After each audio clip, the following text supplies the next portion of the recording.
നമസ്കാരം. Raft of ഫുട്ബോളിലേക്ക് അവർക്കും സ്വാഗതം. ഫിഫ വേൾഡ് കപ്പിൽ ഇന്ന് അർജൻറ്റീന കളിക്കാൻ ഇറങ്ങുന്നു. എതിരാളികൾ അൾജീരിയയാണ്. ഇന്ന് രാത്രിയാണ് മത്സരം. ഇന്ന് രാത്രി എന്ന് പറയുമ്പോൾ നമുക്ക് സാങ്കേതികമായിട്ട് നാളെ രാവിലെ ഇന്ത്യൻ സമയം 6:30 ആ പോരാട്ടം. അർജൻറ്റീന വേഴ്സസ് അൾജീരിയ പോരാട്ടം. സ്കലോനി ഇന്നലെ മാധ്യമങ്ങളെ കണ്ടപ്പോൾ അദ്ദേഹത്തോട് എങ്ങനെയാണ് സ്റ്റാർട്ടിംഗ് ലൈനപ്പ് എന്ന് ചോദിച്ചപ്പോൾ വിട്ടു പറയാൻ തയ്യാറായില്ല. ദിബു മാർട്ടിനസ് കളിക്കും എന്ന് അദ്ദേഹം കൺഫേം ചെയ്തു. പക്ഷേ സ്റ്റാർട്ടിംഗ് ലൈനപ്പ് ചോദിച്ചപ്പോൾ അദ്ദേഹം പറഞ്ഞത്, ഞാൻ ഇതുവരെ എൻ്റെ താരങ്ങളോട് അത് പറഞ്ഞിട്ടില്ല, ഉച്ചയ്ക്ക് ശേഷം ഒരു ട്രെയിനിങ് സെഷൻ ഉണ്ട്, അതിനുശേഷമാണ് അവരെ അറിയിക്കുക എന്നാണ് എന്ന് പറഞ്ഞാൽ അത് ഇന്നലെ പറഞ്ഞാണ്. പക്ഷേ അർജൻറ്റീൻ മാധ്യമങ്ങൾ TYC സ്പോർട്സും മറ്റുമൊക്കെ ഇപ്പോൾ കൃത്യമായിട്ട് എങ്ങനെയാണ് ലൈനപ്പ് എന്നുള്ളതിൻ്റെ സൂചന നൽകിയിട്ടുണ്ട്. അതുപോലെ കഴിഞ്ഞ ദിവസങ്ങളിലൊക്കെ സ്കലോനി ഒരു പ്ലാൻ ബി കൂടി തയ്യാറാക്കി എടുത്തിട്ടുണ്ട് എന്നാണ് അവർ റിപ്പോർട്ട് ചെയ്യുന്നത്. സാധാരണ അർജൻറ്റീന ഇറങ്ങാറുള്ള അതേപോലെ അവർ 4-4-2 ഫോർമേഷനിൽ ഇറങ്ങാനുള്ള ഒരു പ്ലാനാണ് ഇപ്പോഴുള്ളത്. എന്ന് പറഞ്ഞാൽ എമിലിയാനോ മാർട്ടിനസ് ഗോൾ കീപ്പറായിട്ട്, മൊണ്ടിയിലും അതുപോലെ മെദിനയും ഇരു പാർശ്വങ്ങളിൽ വിങ് ബാക്കുമാരായിട്ട്, പിന്നെ ക്യൂട്ടി റൊമേറയും ഓട്ടമെൻറ്റിയും സെൻട്രൽ ബാക്കുമാരായിട്ട്, ഡിബോളും മെക്കലിസ്റ്ററും എൻസോ ഫെർണാണ്ടസും അതുപോലെ അൽമെയ്ഡയും ടീമിൻ്റെ മധ്യനിരയിലുണ്ടാകും. മെസ്സിയും ലൗട്രോ അല്ലെങ്കിൽ ഹുലിയൻ ആൽവാരസ് മുന്നേറ്റം നയിക്കാനുണ്ടാവും. ഇതാണ് രീതി. ഒന്നുകിൽ 4-4-2 അല്ലെങ്കിൽ 4-3-3 രൂപത്തിൽ മാറും അൽമേഡ മുന്നോട്ട് കയറിയിട്ട്. ഇതാണ് ഫസ്റ്റ് പ്ലാൻ എ. പക്ഷേ ഒരു പ്ലാൻ ബി കൂടി അദ്ദേഹം തയ്യാറാക്കി വെച്ചിട്ടുണ്ട്. കഴിഞ്ഞ ദിവസത്തെ ട്രെയിനിങ്ങിലൊക്കെ അതിനുവേണ്ടി കൂടുതൽ സമയം അദ്ദേഹം ചിലവാക്കിയിരുന്നു എന്നാണിപ്പോൾ ലഭിക്കുന്ന വിവരം. എന്തിനാണ് ഈ പ്ലാൻ ബി എന്ന് ചോദിച്ചാൽ, കളിയുടെ സ്റ്റാർട്ടിങ്ങിൽ ഒരു പക്ഷേ അദ്ദേഹം ഈ പ്ലാൻ ബി ഉപയോഗിച്ചില്ലെങ്കിലും കളി പുരോഗമിക്കുമ്പോൾ അത്യാവശ്യമെങ്കിൽ ഈ രൂപത്തിലേക്ക് ടീം സ്വിച്ച് ചെയ്യാനുള്ള സാധ്യതയുണ്ട് എന്നാണ് ഇപ്പോൾ അർജൻറ്റീൻ മാധ്യമങ്ങൾ നൽകുന്ന വിവരം. എന്ന് പറഞ്ഞാൽ 3 സെൻറ്റർ ബാക്കുമാർ ഉപയോഗിക്കുക, 3-5-2 ഫോർമേഷനിലേക്ക് ടീം അങ്ങ് മാറും. വിങ് ബാക്കുമാർ രണ്ടുപേരും മുന്നോട്ടേക്ക് അങ്ങ് കയറും, മധ്യനിരയോടൊപ്പം നിൽക്കും.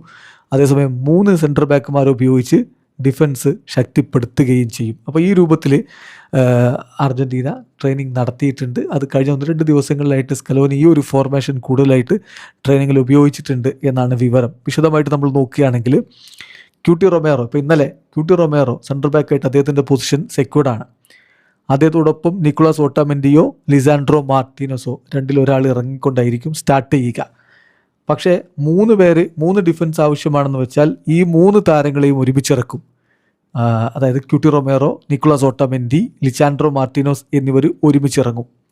അപ്പോൾ വിങ് ബാക്കുമാരായിട്ട് ഇറങ്ങേണ്ടവർ എന്ന് കരുതുന്നവർ അവിടെ ചെറിയ മാറ്റങ്ങൾ വരുത്തിയിട്ട് പ്രധാനമായിട്ടും മധ്യനിരയിലും മുന്നേറ്റത്തിലൊക്കെ കളിക്കാൻ കെൽപ്പുള്ള, അതേസമയം വിങ് കവർ ചെയ്യാൻ കൂടി കപ്പാസിറ്റിയുള്ള താരങ്ങളെ അദ്ദേഹം ഉപയോഗപ്പെടുത്തും. ഹൂലിയാനോ സിമിയോണിയും നിക്കോളാസ് ഗോൺസാലസും അവർ മധ്യനിരയോടൊപ്പം വേണ്ടി വന്ന ബാക്കോട്ട് ഇറങ്ങി വിങ് കവർ ചെയ്യാൻ പറ്റുന്ന രൂപത്തിൽ നിൽക്കും. സാധാരണ അവർ മുന്നേറ്റ നിരയിൽ കളിക്കുന്നവരാണ്, പക്ഷേ അവർക്ക് വിങ് ബാക്കുമാരായിട്ട് മുമ്പ് കളിച്ചിട്ടുള്ള കപ്പാസിറ്റിയും പരിചയവും ഒക്കെ ഉണ്ട്.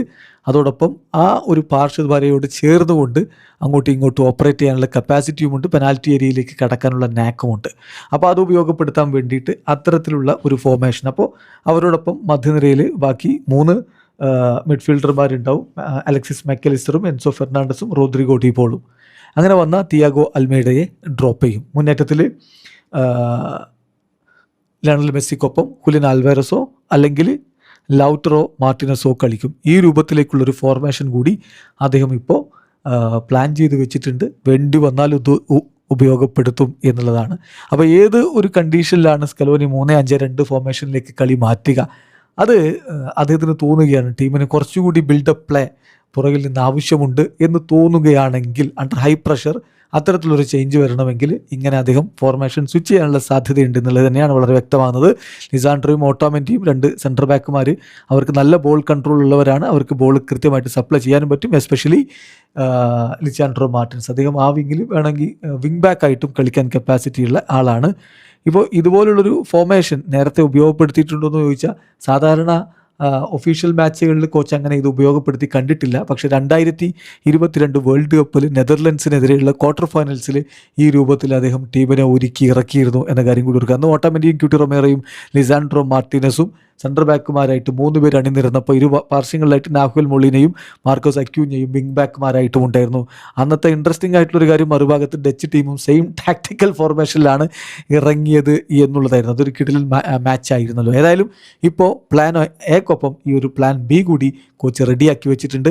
വേണ്ടി വന്നാൽ ഈ ഒരു ഫോർമേഷനിലേക്ക് ടീം സ്വിച്ച് ചെയ്യും. വീഡിയോ അവസാനിക്കുന്നത് ഫുട്ബോൾ ലോകത്തെ കൂടുതൽ വിശേഷങ്ങളുമായി റിഫ്ലക്സ് ചെയ്തു.